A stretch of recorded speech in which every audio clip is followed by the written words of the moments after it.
Good morning everyone. I am Anu. Today's topic is PG and heart. పావురం యొక్క హృదయము, పావురం యొక్క గుండె నిర్మాణం ఈ వీడియోలో మీకు డిస్కస్ చేస్తాను.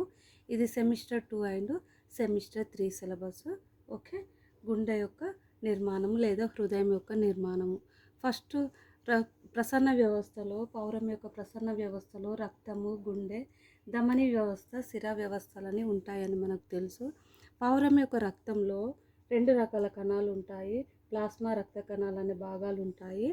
ఆ రక్త కణాలు అనేటివి ఆర్బీసీ, డబ్ల్యూబీసీ అనేటివి ఉంటాయి. ఆర్బీసీ అనేది గుండ్రంగా రెడ్ కలర్లో ఉండి కేంద్రక సహితంగా ఉంటుంది. అదే డబ్ల్యూబీసీలో lymphocytes, monocytes, basophils, eosinophils, neutrophils అనే టైప్స్ ఇందులో డబ్ల్యూబీసీలో సెల్స్ అనేటివి ఉంటాయి. థాంబ్రోసైట్స్ ఉంటాయి. రక్త ఫలికల ప్లేస్లలో రక్త ఫలికలు ఉండవు. ఓకే, ఇవి అనేటివి రక్తం గడ్డ కట్టకుండా ఈ థాంబ్రోసైట్స్ అనేటివి ఉపయోగపడతాయి. ఇవి రక్తం యొక్క గురించి పావురంలో ఈ పాయింట్స్ రాయండి. ఓకే, నెక్స్ట్ హృదయం లేదా గుండె నిర్మాణము. పావురం అనేది గుండె అనేది పెద్ద పరిమాణంలో ఉంటుంది, ఎరుపు రంగులో ఉంటుంది, త్రికోణాకృతిలో ఉంటుంది. ఇది ఉదర మధ్య భాగంలో ఉంటుంది. ఇది వెలుపలనేమో కుడ్యస్తరంతో ఉంటుంది, లోపల అంతరంగ స్తరంతో ఉంటుంది. ఇది క్షీరదాల వల్లనే గుండె 4 భాగాలను కలిగి ఉండడం అనేది ఇంపార్టెంట్. ఓకే, ఈ 2 స్తరాల మధ్య త్వచాల మధ్య హృదయావరణ ద్రవం అనేది ఉండి ఆఘాతాల నుంచి, గాయాల నుంచి అనేది రక్షిస్తుంది. ఇది హృదయ స్పందనలో కూడా ఉపయోగపడుతుంది. ఓకే, అంతేకాకుండా గుండెలో 2 కర్ణికలు, 2 జఠరికలు అనేటివి ఉంటాయి. 2 కర్ణికలు అనేటివి చిన్నగా ఉంటాయి. వాటి యొక్క కుడ్యాలు అనేటివి పల్చగా ఉండి వాటిని వేరు చేస్తూ కర్ణికాంతర గాడి అనేది ఉంటుంది. ఇది ఇంపార్టెంట్. 2 పెద్ద జఠరికలు ఉంటాయి. ఇవి దళసరిగా అంటే మందమైన కుడ్యాలతో ఆవరించబడి ఈ జఠరికలను వేరు చేస్తూ కరోనరీ సల్కస్ అనే ఇది సపరేట్ చేయబడుతుంది. ఓకే, ఇక్కడ హృదయం అనేది డయాగ్రామ్ అబ్జర్వ్ చేయండి మీరు. నేను ఎక్స్ప్లెయిన్ చేస్తాను. Okay,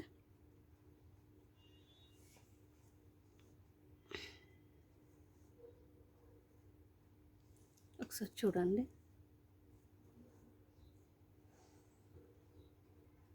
okay, this diagram you observe. Okay, coronary సల్కస్తోనేమో జఠరిక కుడ్యాలు ఇవి వేరు చేయబడతాయి. అదే కర్ణికాంతర గాడి ద్వారా కర్ణికలు అనేది వేరు చేయబడతాయి. ఇందులో కర్ణికలు అనేటివి చిన్నవిగా ఉంటాయి, జఠరికలు అనేటివి పెద్దవిగా ఉంటాయి. ఒకసారి డయాగ్రామ్ అబ్జర్వ్ చూడండి. ఇది ఎడమ కర్ణిక. ఓకే, ఇది ఎడమ కర్ణిక, ఇది కుడి కర్ణిక. ఇది ఎడమ కర్ణిక, ఇది కుడి కర్ణిక. ఇది ఇటు సైడ్ ఉండేది ఎడమ జఠరిక, ఇటు సైడ్ ఉండేది కుడి జఠరిక. ఒకసారి డయాగ్రామ్లో లేబులింగ్ అబ్జర్వ్ చేయండి. ఓకే, ఇందులో అర్ధచంద్రాకార కవాటాలు అనేటివి ఇక్కడ కుడి కర్ణిక, కుడి జఠరికను వేరు చేస్తూ అర్ధచంద్రాకార కవాటాలు అనేటివి ఉంటాయి. అదే ఎడమ కర్ణిక, ఎడమ జఠరికను వేరు చేస్తూ ఇందులో ద్విపత్ర కవాటాలు అనేటివి ఉంటాయి. ఇది ఇంపార్టెంట్. ఇందులో ద్విపత్ర కవాటాలు అనేటివి ఎడమ కర్ణిక, ఎడమ జఠరికను వేరు చేస్తూ ఉంటాయి. ఇందులోనేమో అర్ధచంద్రాకార కవాటాలు అనేటివి కుడి కర్ణిక, కుడి జఠరికలో ఉంటాయి. అంతేకాకుండా ఈ కవాటాల నుండి స్నాయు రుజువులు అనేటివి వేలాడుతూ ఉంటాయి. ఇందులో కూడా కుడ్యస్తరాలతో మరియు కండరాల పట్టీల వంటి నిర్మాణాలు కూడా ఉంటాయి. ఎడమ కర్ణికలో పుప్స శిరారంధ్రము అనేది తెరుచుకొని ఉంటుంది. కుడి కర్ణికలో కుడి జఠరిక రంధ్రం అనేది ఇందులో తెరుచుకొని ఉంటుంది. ఇది ఇంపార్టెంట్. ఓకే, కుడి జఠరిక రంధ్రం ఉంటుంది. అదే ఎడమ కర్ణికలో పుప్స శిరా రంధ్రం అనేది ఉండడం ఇంపార్టెంట్. ఇందులో కుడి కర్ణికలో కుడి పూర్వశిర అనేది బ్లడ్ అనేది శరీర భాగాల నుండి హృదయానికి తీసుకొస్తుంది. ఇందులో ఎడమ కర్ణికలో ఎడమ పూర్వశిర అనేది వివిధ భాగాల నుండి హృదయానికి రక్తం అనేది తీసుకొస్తుంది. ఎడమ కర్ణిక సైడు శుద్ధ రక్తం అనేది ఉంటుంది, కుడి కర్ణిక సైడు మల్ల రక్తం అనేది ఉంటుంది. ఇందులో సంపూర్ణ ద్వంద్వ శ్వాసక్రియ అనేది ద్వంద్వ ప్రసరణ అనేది ఉంటుంది. ఇందులో శుద్ధ రక్తము ఎడమ కర్ణిక నుండి ఎడమ జఠరికకు, మలిన రక్తం అనేది కుడి కర్ణిక నుండి కుడి జఠరికకు అనేది ప్రసరిస్తుంది. ఇది ఇంపార్టెంట్. అంతేకాకుండా ఇందులో కుడి దైహిక చాపం అనేది ఇందులో ఉన్న రక్తం అనేది వివిధ శరీర భాగాలకు అనేది తీసుకెళ్తుంది. ఇది ఇంపార్టెంట్. కుడి దైహిక చాపం. దీని పక్కన 2 అనామిక ధమనులు అనేటివి ఏర్పడుతుంది. ఇది చూడండి, కుడి దైహిక చాపము, 2 అనామిక ధమనులు. అదేవిధంగా ఈ కుడి జఠరికలో నుండి 2 పుప్స చాపాలు అనేటివి ఏర్పడతాయి. ఇవి కూడా రక్తాన్ని వివిధ భాగాలకు తీసుకెళ్తుంది. ఇందులో అన్ని ఓకే. అంతేకాకుండా ఇందులో పరమహాశిర అనేది కూడా ఉంటుంది. ఓకే, పరభాగంలో పరమహాశిర ఉంటుంది. ఓకే, నెక్స్ట్ ఇటు సైడు ఎడమ పూర్వశిర అనేటిది కూడా ఉంటుంది. ఇందులో కుడి దైహిక చాపము మరియు ఎడమ పూర్వశిర, పూర్వ సైడు పూర్వశిరలు, పర సైడు పరశిరలు అనేటివి ఉంటాయి. ఇది చూడండి సింపుల్గా. 2 కర్ణికలు చిన్నవిగా ఉంటాయి, 2 జఠరికలు పెద్దవిగా ఉంటాయి. కర్ణికలు అనేది జఠరికను వేరు చేస్తూ ఎడమ సైడ్ ఏమో ద్విపత్ర కవాటాలు ఉంటాయి, కుడి సైడ్ ఏమో అర్ధచంద్రాకార కవాటాలు ఉంటాయి. ఇందులో కుడి జఠరిక రంధ్రం ఉంటుంది, ఇందులో పుప్సశిర రంధ్రం ఉంటుంది. ఇందులో స్నాయు రుజువులతో వేలాడుతూ ఉంటాయి. అదేవిధంగా మందమైన పట్టీలు అనేటి కండర పట్టీలు కూడా ఇందులో ఉంటాయి. ఓకే, కుడి సైడ్ కుడి పూర్వ సైడ్లో పూర్వశిర అనేది ఉంటుంది. దీన్ని ఎడమ సైడ్ ఎడమ పూర్వశిర ఉంటుంది. పర సైడు పరమహాశిర అనేది 3 శిరలు ఉండడం ఇంపార్టెంట్. అంతేకాకుండా ఇందులో కుడి దైహిక చాపం అనేది ఉంటుంది, 2 ఆనమిక ధమనులు. దీనిలో పుప్స చాపాలని కూడా ఉంటాయి. ఓకే, కింది సైడ్ ఇప్పుడు నేను ఎక్స్ప్లెయిన్ చేస్తాను, ఒక్కసారి చూడండి. గుండె యొక్క అంతర్నిర్మాణం అనేది 2 కర్ణికల మధ్య పల్చని కర్ణికాంతర విభాజకం అనేది ఉంటుంది. ఈ 2 కర్ణికల మధ్య పల్చని కర్ణికాంతర విభాజకం అని ఉంటుంది. ఇది పక్షి యొక్క బిడ్డ అభివృద్ధిలోనే ఉంటుంది. ఈ ప్రాంతంలో పోసా ఓవాలిస్ అనే రంధ్రం కూడా ఉండడం ఇంపార్టెంట్. ఓకే, అంతేకాకుండా ఈ జఠరిక రంధ్రాలు అనేటివి 2 జఠరికల మధ్య జఠరికాంతర విభాజకం ఉండి ఈ 2 కర్ణికలను వేరు చేసి కూడా కర్ణికలోనికి కర్ణిక జఠరిక రంధ్రాల ద్వారా కూడా తెరుచుకొని ఉంటుంది అని చెప్పాను. అంతేకాకుండా ఇందులో కుడి కర్ణిక అనేది కుడి జఠరికల మధ్య వేరు చేస్తూ యూస్టేచియన్ కవాటాలు అనేటివి కూడా ఉండడం ఇంపార్టెంట్. యూస్టేచియన్ కవాటాలు ఇవి షార్ట్ క్వశ్చన్ కింద ఇందులో అడుగుతారు, అబ్జర్వ్ చేయండి. ఓకే, కుడి కర్ణిక కుడి జఠరికలను వేరు చేసే కవాటాలు యూస్టేచియన్ కవాటం అనేది కూడా ఇందులో ఉంటుంది. ఓకే, అంతేకాకుండా ఇందులో కుడి కర్ణిక కుడి జఠరికకు తెరుచుకునే రంధ్రాన్ని కుడి జఠరిక రంధ్రం అనేది ఉంటుంది. ఎడమ కర్ణిక ఎడమ జఠరికలకు తెరుచుకునే రంధ్రాన్ని ఎడమ కర్ణిక ఎడమ జఠరిక రంధ్రము కూడా ఉంటుంది. ఓకే, కుడి కర్ణిక జఠరిక కవాటాన్ని కుడి కర్ణిక జఠరిక కవాటాన్ని చుట్టి ఒకే పొర మాత్రమే ఉంటుంది. దీన్ని స్నాయు రుజువులు అనేటివి ఉండవు. ఎడమ కర్ణిక జఠరిక రంధ్రం వద్ద స్నాయు రుజువులు అనేటివి ఉంటాయి. జనరల్గా జఠరిక గోడలు అనేటివి దళసరిగా ఉంటాయి, చెప్పాను ఆల్రెడీ. జఠరిక గోడలు దళసరిగా ఉంటాయి, అదే కర్ణిక గోడలు అనేటివి పల్చగా ఉంటాయి. ఇందులో పొడవైన కటకాలు కూడా ఉంటాయని చెప్పాను. Okay, already. ఇందులో కండర స్తంభాల వంటి నిర్మాణాలు కూడా ఉంటాయి. ఓకే, కుడి కర్ణిక కొంత పెద్దదిగా ఉంటుంది, కుడి కర్ణిక అనేది పెద్దదిగా ఉంటుంది ఎడమ కర్ణికతో పోల్చినప్పుడు. దీనిలో ఒకే ఒక అదో బృహత్శిర అనేది ఒక జత బృహత్శిరలు అనేటివి తెరుచుకుంటాయి ఈ కుడి దానిలోకి. ఓకే, ఇది ఎడమ కర్ణిక అనేది చిన్నదిగా ఉండి ఇందులో పుప్సశిర అనేది తెరుచుకుంటుంది ఇందులోనికి. ఓకే, ఇది పుప్సశిర అనేది తెరుచుకుంటుంది, ఇది ఇంపార్టెంట్. కుడి జఠరిక నుండి పుప్సధమని అనేది ఉద్భవిస్తుంది, దీని నుండి పుప్సధమని అనేది ఉద్భవిస్తుంది. ఇందులో 3 అర్ధచంద్రాకార కవాటాలు అనేటివి ఉండడం ఇంపార్టెంట్. ఎడమ జఠరిక నుంచి మహాధమని చాపం అనేది ఉద్భవిస్తుంది. ఇందులో మహాధమని చాపం అనేది ఉద్భవిస్తుంది ఈ ఎడమ జఠరిక నుండి. ఓకే, ఇక్కడ 3 అర్ధచంద్రాకార కవాటాలు ఉంటాయి. పుప్సధమని 2గా చీలి ఒక్కొక్క శాఖ అనేది ఊపిరితిత్తులోనికి వెళ్ళిపోతుంది ఈ పుప్సధమనులు అనేటివి.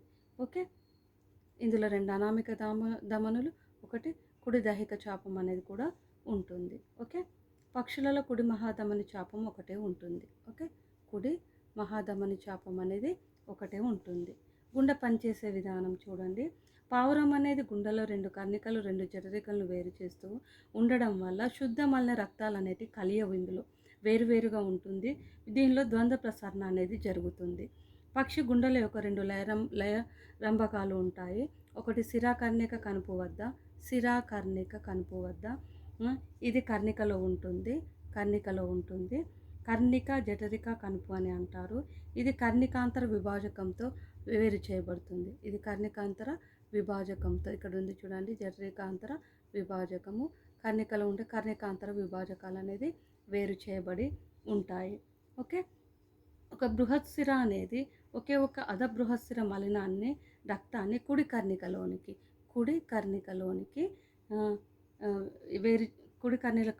తెరుచుకుంటుంది. ఇది మలిన రక్తము అనేది ఎడమ కర్ణికలోనికి శుద్ధ రక్తంని చేరుస్తాయి. ఆ తర్వాత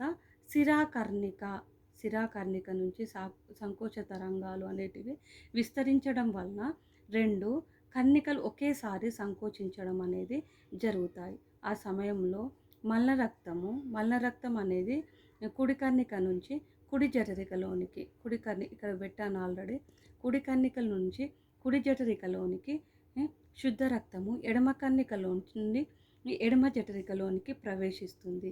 ఈ విధంగా శిరాకర్ణిక కనుపు నుంచి బయలుదేరిన తరంగాలు అనేటివి కర్ణిక జఠరిక కనుపులను ఉత్తేజపరచడం వలన అక్కడ వ్యాప్తి చెందే తరంగాలు బండిల్ ఆఫ్ హిస్ ద్వారా ఫర్కింజే పోగులు అనేటివి వ్యాపిస్తాయి. ఇందులో ఇంపార్టెంట్ అంటే బండిల్ ఆఫ్ హిస్ ద్వారా, ఇది నేను ఆల్రెడీ నోట్లో రాశాను, చూసుకోండి. బండిల్ ఆఫ్ హిస్ ద్వారా ఫర్కింజే పోగులు అనేటివి వ్యాపిస్తాయి. దీని వలన 2 జఠరికలు అనేటివి సంకోచించి ఆ సమయంలో రక్తం మరల కుడి కర్ణికలోనికి పోకుండా కవాటాలు అనేటివి అడ్డుపడతాయి. అన్నిట్లలో కవాటాలు అనేటివి వెనుకకు ముందుకు వెళ్ళకుండానే కాపాడుతాయని ఆల్రెడీ మనము ముందు వీడియోలో చదువుకున్నాము. అది కంపల్సరీ మీరు మెన్షన్ చేయండి. కుడి జఠరిక నుంచి మలిన రక్తము పుప్సశిరలోనికి, కుడి జఠరిక నుంచి మలిన రక్తము అనేది పుప్స ధమని ద్వారా ఇది ఊపిరితిత్తులకు చేరుతుంది. ఇక్కడ పుప్స చాపాలు అనేవి వెళ్తాయి.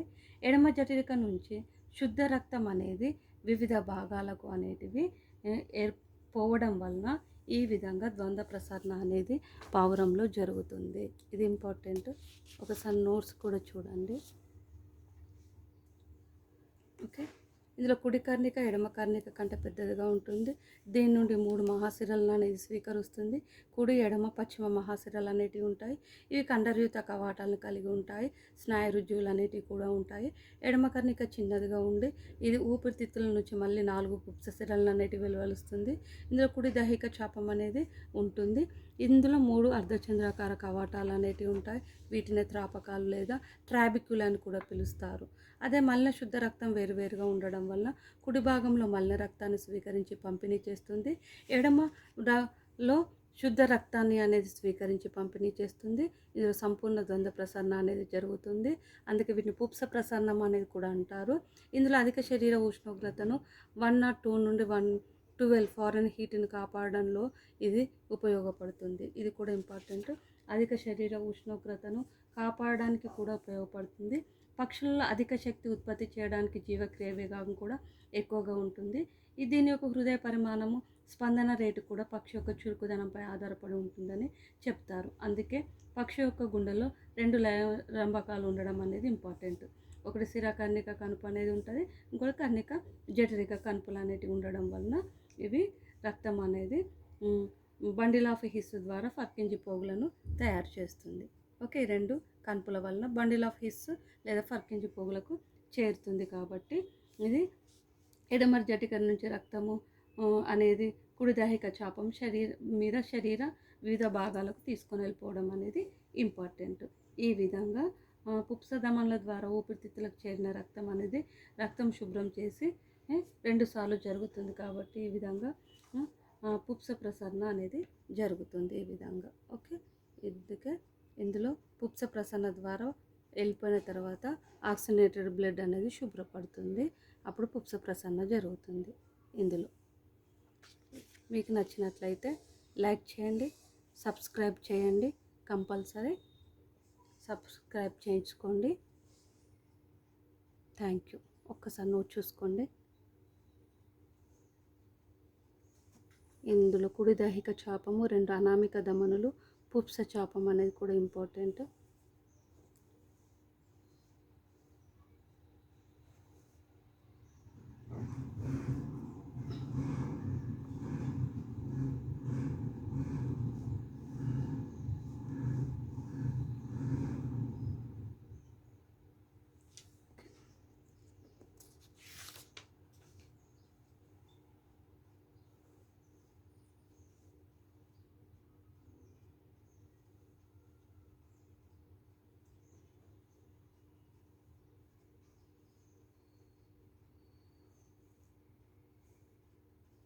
Thank you.